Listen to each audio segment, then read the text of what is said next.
Hai, Assalamualaikum. Selamat pagi semua pada fans-fans Harimau Malaya. Hari ini eksklusif Syah bawakan untuk anda sekali lagi. Kita bersama dengan Coach Raja Issa bin Raja Akram Shah. Betul Coach saya sebut nama Coach? Betul, Coach, betul. sihat Coach? Sehat, alhamdulillah sehat. Okey. Terima kasih Coach sudi luangkan masa dengan Harimau Malaya hari ini. Itu kita dah deal. Masa kisah hari ini Coach beli kita masa untuk bertemu ramah dengan Coach lah yang kata apa sekarang ni berkelana di Bangladesh melatih kelab di sana. Okey Coach, mungkin soalan yang pertama ni mungkin Coach boleh kenalkan diri dan cerita sikit tentang perkembangan Coach di sana. Yang pertama, mungkin saya tak sepopular jurulatih Malaysia yang lain. Sebelum ini saya base di Liga Indonesia selama 15 musim dari 2007 sampai 2017 lah, yang terakhir 2019. Jadi kurang lebih selepas itu berlaku COVID, banyak liga berhenti dan kebetulan teman di Bangladesh waktu sama-sama di Vietnam dan Korea, dia bilang kenapa tak datang ke Bangladesh lah, jalan-jalan liga masih jalan, dia kata. So jadi saya salah satu sebab saya ambil cabaran itu karena di Asia Selatan saya orang ketiga lah selepas Datuk M. Karatu di Sri Lanka, selepas Lim Kim Chun di Maldives sebagai Technical Director. Saya orang ketiga. Apapun saya menikmati proses. Saya juga sudah beradaptasi lah di Liga Bangladesh. Kalau Liga Bangladesh, Liga Malaysia, Liga Indonesia tak jauh beda. Yang beda national team kita ranking lebih tinggi dari Bangladesh, itu aja. Kalau liga sama, kurang lebih sama aja. Okey Coach, masa Coach hampir 15 musim, boleh katakan 15 musim di Indonesia, apa yang membuatkan Coach, kita tahu di Indonesia masa tu tak ada liga, di stopkan kejap kan, lepas tu apa membuatkan Coach memilih pergi ke Bangladesh? Karena yang pertama, sebagai jurulatih Malaysia, saya rasa satu penghargaan untuk saya diberi kepercayaan ya untuk menjadi jurulatih di sana. Saya tidak minta kerja dan saya juga tidak melamar, tak minta apa pun kerja ke Bangladesh. Saya menghargai tawaran dari teman saya, juga kebetulan dari Menteri Kanannya Bangladesh. Jadi dari situ saya ambil kesempatan lah. Bukan senang orang Malaysia, coach Malaysia nak orang percaya kan, tak semudah itu. Jadi untuk saya pengalaman yang baik lah, walaupun saya tidak berada di tim yang punya financial yang besar, tapi tugas saya lumayan lah di musim pertama dan musim kedua ni okey lah, walaupun kondisi tim saya tak adalah dalam kedudukan yang baik, tapi sesuai dengan KPI yang diberi, hanya bertahan dan produce banyak pemain ke national team dan ke klub-klub lain gitu. Okey Coach, saya dapat tahu juga di Bangladesh ni liga bola sepak ni bukan sukan yang utama. Okey, macam mana mungkin Coach boleh share dan gambarkan situasi sambutan bola sepak di sana tu macam mana Coach? Okey, saya rasa banyak orang kalau dengar Bangladesh lemah dengar. Ini tak ada apa-apa Bangladesh ni kan. Bandar kotor lah, tak bersih lah. Tapi kalau yang dah masuk Bangladesh akan tahu. Bangladesh hanya di Dhaka aja masih zaman 70-80-an. Tapi di luar Dhaka, di beberapa tempat seperti Gopalganj, Rajshahi, Chittagong, Kurmela, ada yang gaya-gaya Europe pun banyak. Jadi kalau nak bilang town dia memang dari luar kulitnya tak cantik lah. Liga Bangladesh tak semudah yang mereka fikirkan. Jadi Liga Bangladesh juga ada lebih kurang 3 JDT. Yang berbentuk JDT ada 3. Jadi kerana mungkin mereka ini Bangladesh ni sangat kuat kepada bahasa. Kalau you buka dia punya channel tak ada yang dalam bahasa Inggeris, semua bahasa Bengali. Semua bahasa Bengali. Dia campur lah, adalah bahasa Inggeris dia tak penuh. Jadi kita susah nak faham, dia punya publicity untuk liga ini. Kalau sebelah Asia Selatan dia tahulah. Tapi liga ini bukanlah yang terbaik di Asia Selatan. Liga ini yang kedua terbaik selepas Liga India. Tapi kalau memang sukan kriket adalah Satu. sukan olahraga yang pertama lah, nomor satu. Tapi di sini bola sepaknya masih gila. Semua orang tak tahu karena COVID kan, tak dapat tengok stadium 20,000, 40,000 orang belum. Nanti waktunya akan sampailah dalam waktu terdekat nih. Jadi memang infrastruktur, padang, stadium, rata-rata di semua klub lagi bangun. Lagi develop lah. Jadi kalau soal duit, macam saya bilang, dia ada 3 JDT di sini. Cuma JDT-nya belum siap macam JDT lah. Duitnya banyak, tapi baru nak bangun. Dia agak ketinggalan dari sport science apa semua dengan perbezaan Liga Malaysia dengan Liga Bangladesh. Tapi soal support, soal media coverage, dia orang very big, sama dengan Malaysia lebih kurang nih. Kalau Liga India sama dengan Liga Indonesia, full pack. Liga Malaysia kan tak full pack, Liga Indonesia full pack semua. Full pack ni stadium tak ada yang kosong, jadi penuh kan. Malaysia masih ada stadium kosong, mungkin kalau JDT main penuh, kalau orang ni main kurang, kalau ni main, kalau UiTM main mungkin tak ada orang, macam itulah. Tapi di Bangladesh lebih kurang Liga Malaysia, lebih kurang. Tapi national team Malaysia jauh lebih baik dari Bangladesh. Kalau national team, kerana ranking FIFA kita 156 kan, 154 kalau tak salah saya. Mereka di 188, 186. Karena development dengan grassroots ini tak buat, baru nak start. Mungkin 5 tahun lagi lah, baru 5 tahun lagi. Okey coach, saya rasa dah selama 2 musim coach dekat sana. Mungkin cabaran utama dia dari segi bahasa lah, macam coach kata tadi, dia utamakan bahasa dia. Cabaran-cabaran lain apa coach yang coach hadapi? Mentality. Kalau kita kan orang Malaysia detail, kalau coach kita dari Malaysia, mungkin saya di generasi yang berbeda dari generasi coach yang ada sekarang. Saya detail, jadi bila detail susahlah kita nak rubah mentality kan. Kalau hari Minggu cuti, hari Ahad cuti, kita nak training dia susah nak terima. Dia nak cuti, dia nak rehat macam tu. Jadi dalam proses lah. Dalam proses. Saya sentiasa dengan prinsip detail lah, maknanya nak ubah mentaliti orang kan beda. Orang Bangladesh, South Asia Selatan lain, orang Indonesia lain, orang Malaysia lain. Jadi it takes sometimes lah. Macam tu. Okey coach, boleh saya tahu tak di Liga Bangladesh ni macam mana perjalanan liga tu? Ada berapa tim, macam mana kompetitif Liga Bangladesh? Mungkin coach boleh kongsikan?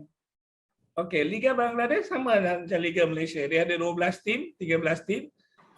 Cuma dia di Liga 2, dia ada second league. The Premier League tak ada coach import, tak ada pemain import. 100% local. Maksudnya second division lah tu, second division. Maknanya kita Liga Super, Liga Premier. Liga Premier ni tak ada nak jurulatih import ke, pemain import tak ada. Dia fokus untuk 5 tahun ke depan ni. Dia fokus untuk 5 tahun ke depan ni.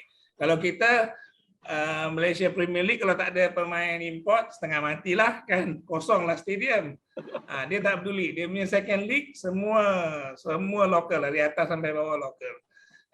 Kalau Liga live, kita TV live, link dia pun ada. Kalau Hisham nak, nanti saya share, boleh tengok link dia. Boleh. Jadi kalau publicity, merchandising, marketing, ini nak back to dia 1980s sampai 2000, dia punya full pack stadium tu macam Liga Indonesia, macam Liga India. Waktu itu kriket dengan bola masih sama. Selepas kriket menang World Cup, ya bola jatuh sikit lah. Tapi masih okey lah. Sekarang generasi baru, generasi Hisham lah. Y generation ni kan. Jadi respon ke bola tu gila sikit lah sekarang. Dah mula kembali lah. Dah ni lah. Walaupun tim-tim bawah pun still penuh coach. Bukan macam Liga Malaysia lah. Penuh. Tim apa lagi kalau kita ke daerah. Kalau kita pilih home base kita, contoh Sungai Tong lah kalau Terengganu kan. Ke Sungai Tong contoh. Itu pun penuh. Tu sekarang. Sebab dah habis, COVID dah habis. Jadi stadium mula penuh sekarang. Cuma government masih kontrol, tak boleh full pack. 30%, 20%, 30%. Walaupun di sini dah tak ada, bukan tak ada COVID, dah bebas lah. tapi masih under control, still under control. Saya ada kontrol. Okey coach, saya tahu juga coach ada tak still ambil perkembangan tentang pasukan bola sepak Malaysia ataupun liga di Malaysia? Kalau saya, karena saya senang match analysis, saya sentiasa follow up Liga Indonesia, Liga Malaysia dan Liga Thailand. 3 league ni memang saya selalu ikut. Jadi kalau perkembangan Liga Malaysia sekarang ni dan apalagi kehadiran Kim Panggun ni menarik. Jadi saya follow through semua sebab dia di Hong Kong. Sebelum ni dia di Hong Kong kan. Dan dia juga punya track record bagus di national teamnya. Dia kan sebagai director of Korea punya national team. Dia saya ikut semua lah. Biasanya saya ikut. Okey coach, kita tahu kan macam coach bagi tahu tadi, kita mungkin orang kata untuk Malaysia ni harapan barulah kita dah melantik Kim Panggun, dan sekarang ni pun esok dah berlangsungnya kelayakan Piala Asia, Malaysia sebagai tuan rumah. Bangladesh pun turut berada dalam pasukan sama grup dengan Malaysia. Okey, mungkin coach boleh ceritakan sikit tentang pasukan kebangsaan Bangladesh pula macam mana, dengan coach kata diorang baru nak membangun, mungkin dalam planning untuk 5 tahun akan datang. Kalau Bangladesh yang sekarang ini mereka dia berubah dua jurulatih dalam waktu terdekat. Jadi dari Inggris, dari Jamie Day ex Arsenal player, dia punya head coach, berpindah ke Kerabara yang Spanyol ini. Jadi kalau saya lihat tak banyak perbezaan, kerana filosofi kedua-duanya ini sepertinya bertahan di low defending, dia akan menunggu dan counter attack. Satu. Yang kedua, sistem Bangladesh tak akan berubah, karena yang dia perbaiki kemarin antara zaman Jamie Day dengan zaman Kerabara Spanyol ni, saya nampak lebih disiplin dia punya defending daripada zaman Jamie Day lah. Jamie Day ni pelatih yang jurulatih yang sebelum ini. Jadi mereka punya sistem main low defending, menunggu dan akan menggunakan counter attack.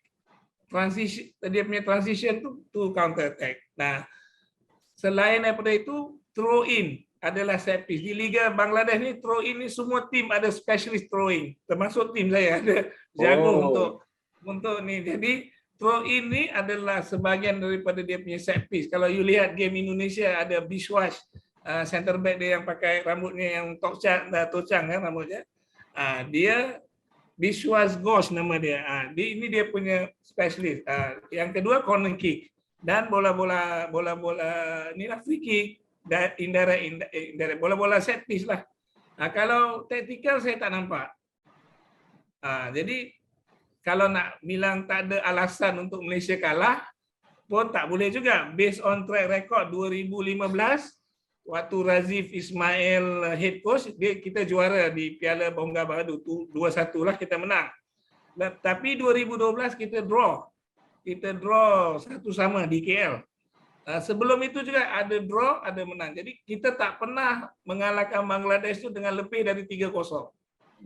Jadi motivasi ini mungkin akan buat Bangladesh bersemangat untuk lawan Malaysia. Dia tak semangat lawan Bahrain, tak semangat lawan Turkmenistan, tapi mungkin dia akan lebih semangat lawan Malaysia sebab dia nak kekalkan dia punya sejarah pertemuan gitu. Nah, kalau key players dia sangat tergantung kepada Jamal Buyan. Dia tergantung pada Jamal Buyan. Terus ada beberapa pemain yang cepat seperti Yasir Arafat, Ibrahim, Faizal Ahmad Fahim, ada Jafar Iqbal. Ini pemain-pemain cepat. Kalau di midfield dia ada beberapa hardworking players seperti Sohail Rana, seperti Atikur Rahman, Papon Singh, ini pemain baru nih. Papon Singh ini baru dari klubnya duduk di position 10, tapi dia dipilih. Papon Singh ini, saya sendiri lihat dia dan Biplo Ahmad. Jadi kalau Malaysia boleh kunci, boleh lock Jamal Buyan, Jamal bola ni semua akan ke Jamal Buyan. Karena Jamal Buyen ni latar belakang dia duduk di Denmark, main di Liga Eropah, sekolah, belajar semua di sana, dia kembali kasih pasport aja. Karena di Bangladesh boleh 2 pasport. You boleh simpan 2 pasport. Jamal Buyen dia maksudnya dia ada darah warisan Bangladesh lah, Coach. Tak, dia memang totally Bangladesh. Kenapa saya bilang tapi dia Bangladesh ni macam Indonesia, dia punya pekerja di luar negara ni banyak, tapi mereka kerja di Amerika, di England apa semua. Memang pure Bangladeshi, tapi dia datang ni. Dia balik ke negara dia lah. Jadi sebab tu saya kata 5 tahun lagi, bukan sekarang Bangladesh, 5 tahun lagi. Cuma kalau saya tengok ni tak ada perubahan lah. Permainannya tu akan low defending, dia akan bertahan di bawah, dia akan kunci baik-baik. Kalau dia boleh ni, dia boleh counter, dia counter. Tapi kalau kita lihat kemarin, Indonesia juga kurang beruntung, kan? Kurang tak ada luck lah. 10 open goal tak masuk. Saya berharap ni jangan terjadi di tim Malaysia lah. Apalagi kita sekarang memperkenalkan pali-pali, kan? Pali-palinya Kim Panggon, pali-palinya Korea. Pali-pali ni artinya apa? Cepat, tersusun dan efektif. Ini memang rata-rata pelatih coach Korea, sistem pali-pali ini ada di semua coach Korea. Kalau kita lihat Vietnam sama pali-palinya. Malaysia Kim Panggon cuma beda warna sedikit lah. Mungkin Kim Panggon build up dulu baru nak pergi. Kalau Pak Han Seong langsung ke depan, langsung press, langsung 1-2. Kalau Shin Tae-yong tunggu counter tu masing-masing. Tapi apa yang Kim Panggon buat ini sesuatu yang barulah untuk pemain Malaysia, karena kita harus berada di intensity tinggi. Berarti kita harus pali-pali ini harus cepat semua, hilang bola, in possession, out possession dia dah mesti dapatkan balik. Jadi kita tunggulah, karena seperti saya bilang Bangladesh, mungkin Bahrain, Turkmenistan semangatnya tak setinggi inilah, tapi menghadapi Malaysia adalah hidup dan mati dia untuk memperjuang. Apalagi kita ada lebih 1 juta rakyat Bangladesh di Malaysia. So mungkin dia ada fans lah, minimum 5 sampai 10 ribu fans datang lah. Sebab kita tahu juga walaupun Bangladesh dalam transisi yang baru menukar coach, tapi dengan Indonesia pun, walaupun Indonesia mempunyai banyak peluang, tapi diorang draw 0-0 dengan Indonesia tu. So membuatkan Malaysia perlu berhati-hati jugalah berdepan dengan Bangladesh. Mungkin apa jangkaan coach tentang perlawanan nanti lah? Perlawanan terakhir tadi nanti 14 Jun. Semua tergantung kepada result Malaysia lawan Malaysia akan lawan Turkmenistan, kemudian lawan Bahrain. Jadi perception yang saya lihat, kalau netizen kita ultra Harimau Malaya, tetaplah kita Malaysia bisa, kan? Malaysia boleh lah. Tapi kita berharap, saya juga berharap Malaysia boleh layak ke pusingan berikutnya lah, ke Piala Asia 2023. Dan saya berharap Kim Panggon bisa lakukan apa yang Pak Han Seong buat di Vietnam. Itu aja harapan saya lah. Final game lawan Bangladesh ni susah nak cakap, tapi saya sebagai to be fair, saya masih yakin Malaysia boleh mengalahkan Bangladesh. Cuma bagaimana untuk menghadapi parking busnya gaya Spanyol, kalau parking bus gaya Inggris Jamie Day, ni gaya Spanyol. Parking bus gaya Spanyol ni 9 orang duduk di bawah. Bukan 10, 9, satu tinggal di atas. Jadi yang penting Kim Panggon harus berikan tumpuan bagaimana untuk memastikan counter attack itu bisa diblok secepatnya. Karena mereka punya pemain-pemain yang cepat. Tidak punya teknik. Kalau individu antara pemain dengan pemain, Malaysia di atas, Bangladesh di bawah, karena mereka tak ada grassroots. Di Bangladesh ni tidak ada grassroots, tidak ada youth development yang proper. Hanya dia punya central federation aja yang ada. Contohnya FM dia ada. Kelab apa semua tak ada. Kelab ada semua tak ada. Jadi diorang baru nak bangun. Akademik baru nak buat. Contoh Bashundara King, walaupun duit dia macam JDT, AFC dia tak lepas. First round hancur sebab dia ni. Jadi 5 tahun ke depan ni dia bangun. Ada beberapa inilah yang dia orang tengah dan sekarang Bangladesh tak nampak 5 tahun ke depan, 5 years ahead. Coach, tak silap saya daripada tim coach pun ada yang mewakili Bangladesh ke kalau tak salah saya? Yang dapatkan national call up? Ya, kalau musim lalu zaman Jamie Day ada 3 orang. Zaman Jamie Day. Zaman Kabara ni tidak ada di senior, semua di junior, under 23. Under 23 team itu ada 4-5 orang.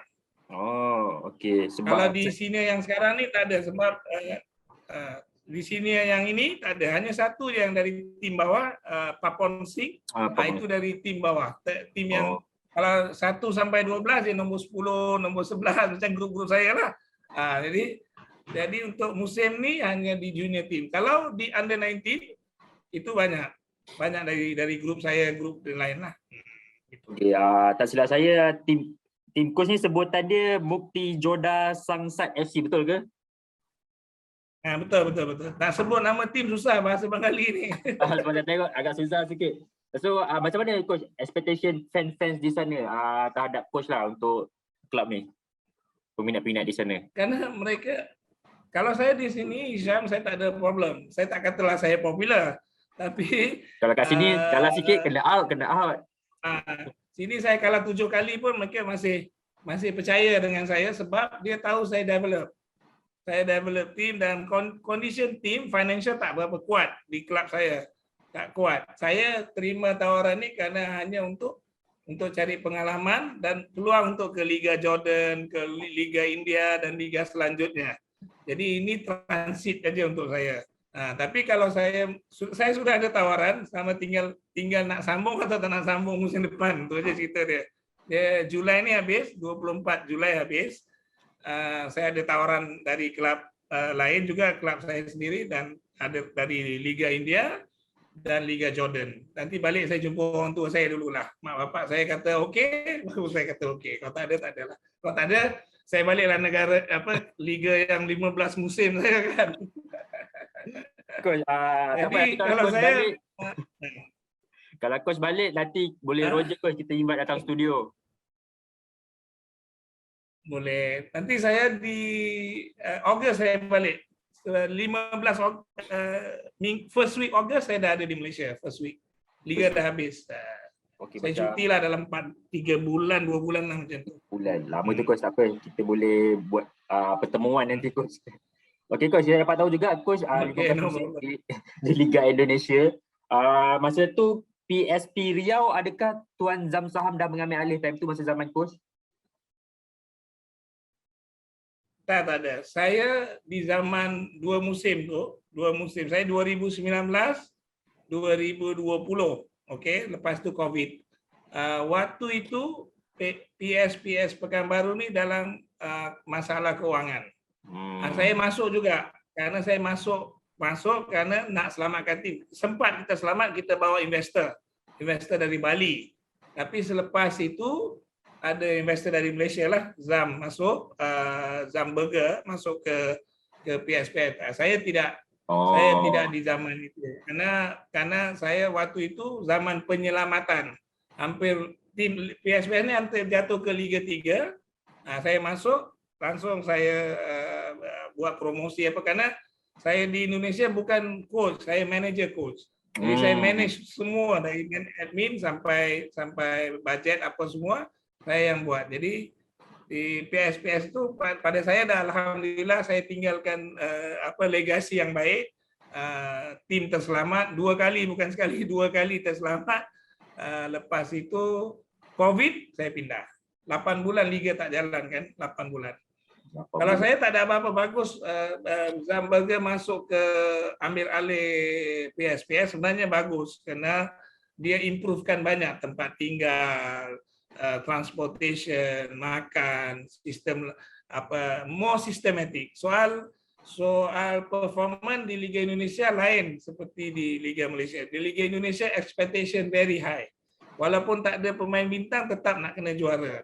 Main di home mesti menang. Kalau kalah 3 kali kalah dengan coach-coach semua selamat berhenti macam itulah. Jadi expectation tinggi di Liga Indonesia, tak seperti di liga-liga lain. Sebab coach pun dah berantau di tapi Indonesia. di Indonesia, di Bangladesh. Hmm. Mungkin saya cakap bagi tahu juga di Liga Indonesia walaupun tim kecil fans ramai, penuh stadium. Bangladesh pun tim kecil fans ramai. Apa yang membuatkan kita di Malaysia ni masih lagi tim kecil ni tak mampu nak memanggil fans-fans datang ke stadium, hanya tim-tim besar maybe macam JDT, Selangor je orang nak datang. Kita tak boleh salahkan Liga Malaysia. Malaysia baru 40 juta rakyat. Kalau di Indonesia kan 290 juta rakyat berdaftar, yang tak berdaftar ada 100 juta lagi. Kan contoh. Proses ni mungkin sebab tidak ada hiburan kan di kawasan daerah-daerah tertentu tidak ada hiburan. Kita di Malaysia secara teknologi luas sampai ke daerah-daerah tertentu. Kita punya infrastruktur lebih baik dari mereka. Jadi orang ada hiburan lah untuk memilih. Kalau Manchester main dengan Chelsea, orang tak akan datang ke stadium, lebih baik tengok Manchester lawan Chelsea. Tapi di Indonesia Manchester lawan Chelsea, Persija lawan Persipura, mereka pergi lihat live ke stadium. Mereka tak duduk di rumah. Mau Liga Inggris tu, mau final Piala FA ke apa, nggak ada ke stadium karena semangat kedaerahannya kuat. Tapi tak boleh salahkan Malaysia sebab dah generasi Y, generasi Hisham sekarang. Jadi karena generasi baru dia buat penilaian kan, dia lihat liga ni bagus. Liga Malaysia bosan lah tengok Liga Malaysia, tengok live je. Buka bayar ni apa Netflix apa, tengok kat situ habis. Kan betul? Betul tak? Jadi kita tak ada kita belum crazy, kita belum really crazy fans, belum. Sebab benda ni proses. Jadi kalau banyak orang bilang kenapa, tak ada jawapan ni senangnya. Malaysia 40 juta, Indonesia 290 juta. Hiburan untuk daerah-daerah tertentu, bola sepak ni dah macam agama buat dia. Dia dah macam sesuatu yang penting lah buat dia. Kalau nak lawan Malaysia tak boleh nak kalah. Kalah mau lawan under 12 pun mesti menang. Jadi mentaliti dia dah lain. Under 12 nak lawan pun dia mesti nak menang. Dia punya coach akan bilang mesti kalahkan Malaysia. Macam itulah. Jadi tak ada jawapan kepada tu, cuma terserah kepada marketing. Macam mana generasi muda ni market supaya orang datang ke stadium. Kalau Barcelona lawan contoh Barcelona lawan Real Madrid, tak payah tengoklah ni Liga Eropah ni, nak pergi stadium. Kita belum ada tu. Kita akan cakap tak ada standard lah apa, tapi orang yang menilai sepak bola tu dia tak faham. Netizen dia bukan faham. Dia tahu mesti nak cantik, mesti nak bagus. Jadi susahlah. It will take sometimes. Macam itulah. Okey coach, kita berbalik sikit pada pasukan kebangsaan Malaysia. Coach ada bagi tahu juga, coach mengambil tahu juga pasal Liga Malaysia ni. Pemain-pemain yang dipilih, adakah coach rasa okey untuk membawa cabaran untuk kelayakan Piala Asia ni? Coach yang coach Kim Panggul memanggil pemain untuk kali ni. Kalau saya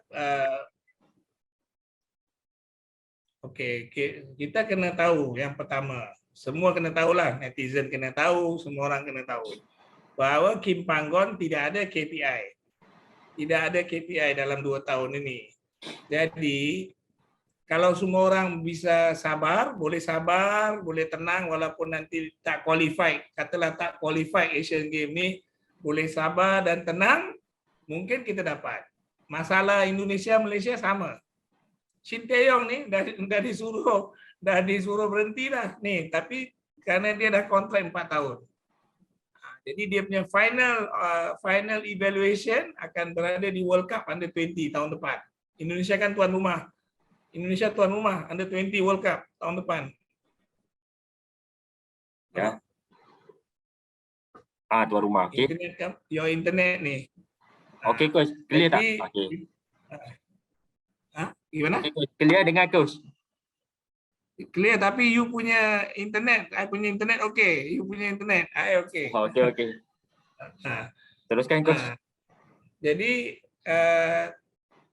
untuk Asian Game ni kita cerita yang negatif dulu, jangan cerita yang positif. Kalau terjadi kita tak qualify, saya berharap semua netizen, semua supporter sabar. Karena Kim Panggon saya anggap ini jurulatih terbaik lah FM bawa selepas Claude Leroy. Selepas Claude Leroy. Ini yang terbaik lah menurut saya. Claude Leroy juga bagus tapi kurang beruntung karena masalah rasuah waktu dia. Kan 97 lepas tu masalah banyak macam masalah lah.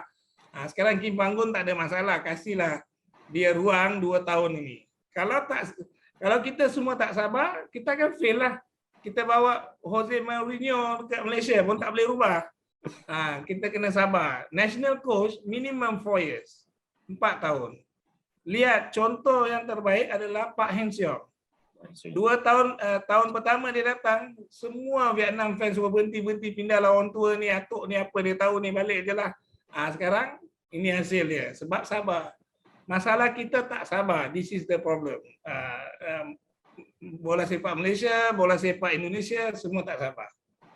Jadi kalau tak sabar, kita tukar coach je lah. Every 2 years tukar, every 1 year tukar. Macam tu je lah.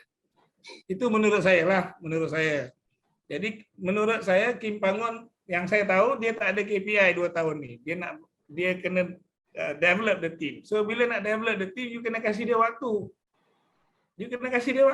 Ya, saya cerita yang negatif. Saya nak tengok kalau negatif ni macam mana. Kalau positif, okeylah Kim Panggon hero. Kalau dia tak, ni another pressure will come. Jadi soal pemilihan pemain kita tak boleh pertikaikan. Kita akan pertikaikan itu selepas hasil pertandingan. Contoh dia main, contoh apa kata kita menang lawan Turkmenistan 2-0, lawan Bahrain menang 2-0, kalah lawan Bangladesh. Netizen boleh terima? Ada soalan kan? Ada soalan. Ada soalan. Menang kalah. Sama yang berlaku di SEA Games, Brett Maloney. Ingat di SEA Games?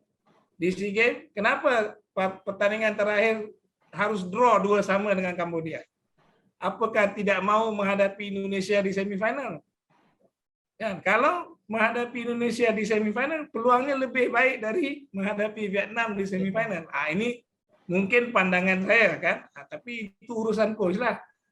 Ini saya punya pandangan. Jadi untuk Asian Games ni saya berharap positif. Tapi kalau negatif saya juga nak lihat apa yang akan berlaku. Apakah kita akan bilang Kim Panggon tak bagus?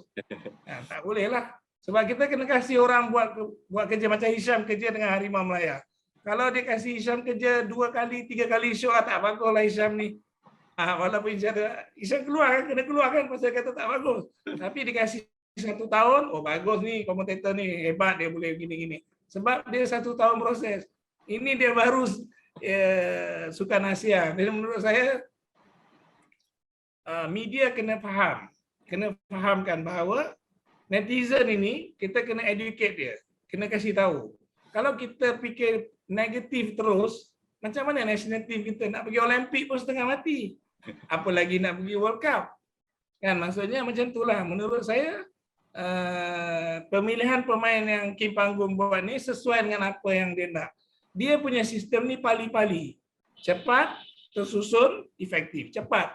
Dia ini sistem dia. Dia punya budaya, philosophy of playing. Sama juga di Pak Heng Seong. Tak jauh beza. Sebab mereka ni satu negara. Dia ada ilmu dia disimpan. Dia tak bagi semua. 8 mungkin 2 dia simpan. Dia tak akan bagi tahu macam mana dia akan buat. Macam mana Korea boleh qualify World Cup banyak kali. Kita kena belajar lah. Kim Panggon nampak macam 100% lah apa yang dia buat di Hong Kong. Di Hong Kong lain banyak pakai pasport. Di sini pun kita ada pasport juga kan. Berapa orang pasport? 2 orang? 3 orang? 3 orang. 2 orang? 3.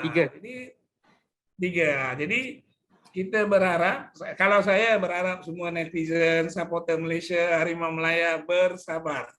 Kasih aja dia habiskan kerja dia 2 tahun ni. Lepas itu barulah kita nak pasang bendera, kena suruh dia step down ke. Okey. Sekarang everybody must support Kim Panggon. Mesti support Kim Panggon karena kalau Malaysia fail, kita semua fail lah. Saya malulah kalau Malaysia kalah dari Bangladesh. Saya tak mau Malaysia kalah pada Bangladesh. Sebagai Malaysian coach saya tak mau kalah. To be frank, tapi kita kena support lah. Gitu. Cuma harus hati-hati bahawa game against Bangladesh ini motivation dia. Dia punya motivation ni sebab dia tak pernah kalah lebih dari 2-0. 2-1, 1-1, 1-0. Terakhir Razib menang di Bangladesh 2015 champion Bongga Badu Cup 2-1. Under 22 Razib punya under 22. Itu last kita main lah 2015. 2012 kita draw 1-1. Kalau you tengok track record yang sebelum nih, yang lama-lama zaman saya ni, ada draw, ada menang, ada draw. Tak ada yang melebihi 3-0, 4-0 tak ada. 1-1, 2-1, 1-1, 2-1. Jadi 1-0. Jadi harus Kim Panggon harus fikirlah bagaimana menghadapi parking bus gaya Spanyol. Kalau sebelum ni gaya Inggris kan, Jamie Day ex Arsenal dia punya head coach. Sekarang ni Kabara kan masih muda coach, young coach. Cuma saya melihat Indonesia kurang luck lah, kurang beruntung. 10 chances dia tak boleh ni. Dan saya berharap jangan banyak dribbling lah sama Bangladesh. Banyakkan combination play 1-2, 1-2 karena dia orang menunggu. Kalau kita dribble agak berat lah. Itu yang Indonesia buat. Setiap kali dapat bola dia nak bypass, nak dribble 3-4 orang, not easy. Jadi kalau pali-palinya Kim Panggon ni berhasil, alhamdulillah lah. Saya pun senang. Duduk kat Bangladesh pun senang, senyum. Malaysia masih boleh masih levelnya lebih baik dari Bangladesh. Itulah. Okey coach, saya rasa dah banyak saya belajar dengan coach hari ini, dah lama saya borak dengan coach. Mungkin yang terakhir untuk saya, apa harapan coach lah untuk career coach sendiri di Bangladesh sana? Untuk coach. Untuk saya dah 56 tahun. Saya dah 56 tahun. Kalau saya punya semangat, saya punya jiwa, saya menikmati, saya senang coaching. Sebab tu saya berhenti daripada kerja bank 20 tahun dulu. Walaupun kerja bank boleh aman, ada gaji yang bagus dan tetap saya berhenti. Sekarang saya sebenarnya happy. Saya tak ada pressure macam orang lain. Nak pergi league ni harus champion, harus nak juara 3 kali, nak menang Piala Malaysia 5-6 kali, tak ada. Saya lebih kepada sekarang saya bawa Malaysian flag kan, saya bawa bendera Malaysia. Jadi kemana pun orang tak sebut saya dari Indonesia, hanya sebut saya coach in Indonesia. Dia tak bendera Malaysia tu, bendera Malaysia tetap di mana-mana. Jadi saya berharap kalau memang Allah izinkan, saya mau pindah ke Liga Jordan atau Liga India untuk pengalaman baru. Kedepannya untuk balik ke Malaysia pun saya tak terfikir lagi, karena saya tahu orang pun tak kenal saya. Jadi lebih baik saya duduk di luar lah. Jadi harapan saya untuk karier saya, kalau saya boleh kerja seperti Irfan Bakti, senior saya, alhamdulillah lah, panjang umur, sehat, masih dekat 70 Irfan dah 70 sekarang. Jadi saya 56. Kalau Allah izin karier saya seperti Irfan Bakti, ya alhamdulillah lah. Tak kisahlah saya duduk di luar nanti, di India ke di mana pun. Tapi harapan saya semoga Allah beri saya kesihatan yang baik dan saya boleh terus jadi karier saya sebagai jurulatih. Coach pun dah dapat beberapa tawaran. Ada dah terfikir ke nak pilih yang mana ke belum lagi? Saya lebih berat berharap negosiasi saya ke Liga Jordan, Liga Arab ni berhasil. Tapi kalau Allah kata belum jodoh, tak apalah, mana-mana pun boleh, India pun boleh. Di sini juga saya senang, di sini juga saya pindah. Terakhir saya kembali ke yang 15 musim lah. Ya memang ada tawaran dan menunggu, cuma saya tak. Saya bilang sementara ini saya belum ada minat nak balik gitu. Walaupun isteri saya, anak-anak saya masih di Indonesia. Jadi sementara saya fikir to get better lah, to get more experience. Macam itulah. Kalau nak jadi national coach memang ada impian, tapi bukan Malaysia lah, negara-negara lain, negara-negara kecil lah, Nepal, Sri Lanka, ataupun yang saya punya standard lah. Tak mungkin saya nak balik Malaysia, tak mungkin saya orang panggil saya kan. Jadi saya fokus di situlah. Yang penting saya happy, saya enjoy dengan kerja saya tak ada pressure macam orang lain, nak kejar piala, nak kejar juara, tak ada. Saya tak ada. Sebab saya base grassroots and development. Sebelum saya turn professional, saya kerja di bawah. Jadi tak ada problem untuk saya lah. Buat saya, alhamdulillah, terima kasih juga Harimau Melaya. Tiba-tiba aja saya tengok dalam FB saya ada orang nak ni, okeylah kita layanlah Harimau Melaya. Saya pun tak tahu harimau. Saya tengok banyak Tiong Kim punya apa? Video kan, oh ini harimau Malaya. Saya tengok besar nih link harimau Malaya nih, ada studio apa semua. Terima kasih Coach sudi luangkan masa. Banyak benda saya belajar hari ini. Saya doakan Coach sihat selalu, panjang umur. Semoga terus membawa nama Malaysia. Tak apa, saya tak kisah orang tak kenal apa, tapi Coach membawa nama Malaysia tu saya bangga serius. Ada orang-orang yang mengembangkan, orang kata apa ni, memperkenalkan negara kita dekat luar tu. Okey, thank you. Terima kasih juga Isham, terima kasih Yus. Semualah saya tak kenal Harimau Melaya ni, tapi semua official, semua link, kru, dan sama-sama kita berdoa agar hasil di bawah Kim Panggun Malaysia mampu untuk lepas dari grup inilah, qualified to the next round. Okay. Apa Coach, kalau Coach dah balik ke Malaysia nanti kita invite Coach datang studio pula. Okay, no problem. InsyaAllah saya balik, saya kasih tahu nanti. Saya balik. Baik Coach, terima kasih Coach banyak-banyak. Assalamualaikum Coach. Okay, Assalamualaikum. Bye. Assalamualaikum.